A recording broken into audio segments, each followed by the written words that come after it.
Во длабока кома со канила за дишење.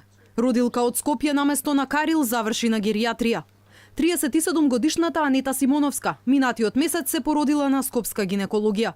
Породувањето минало добро, а на свет донела здраво машко дете, петто во семејството Симоновски. Дента кога требала да замине дома почнал вистински пекол. 5 дена по породувањето Анета паднала во кома, срцето откажало и таа била сместена во шок соба.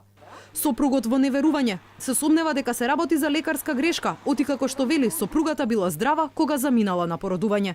Како може, ја идам жената, отпуштена има, да идам да си ја земам од болница, која слушам, значи ја нема.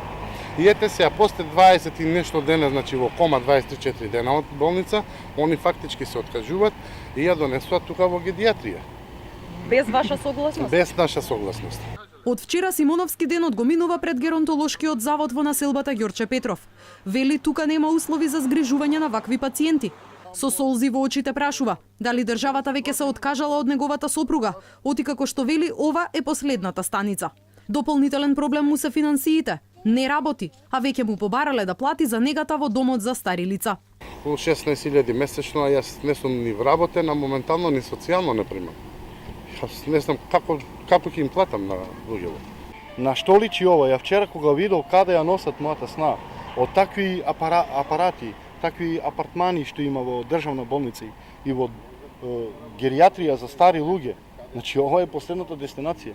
Од управата на геронтолошкиот завод потврдија, родилката била сместена на одделот за интензивна нега. Велат самостојно дише без вештачка вентилација, а доколку состојбата и се влоши, ќе биде веднаш префрлена на клиниката за реанимација. Додаваат дека средствата за нејзино лекување ќе биле покриени преку Министерството за труд и социјална политика.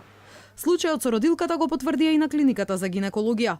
Информираат дека пациентката имала и претходни здравствени проблеми, висок притисок, астма и срцеви заболувања. Сопругот на пациентката со ставање на подпис се согласи таа да биде хоспитализирана таму, а во меѓувреме со телефонска консултација со претпоставуваме адвокат го искина документот на кој претходно својрачно даде дозвола за тоа. Семејството за случајот консултирале адвокат и велат оти правдата ќе ја бараат на суд.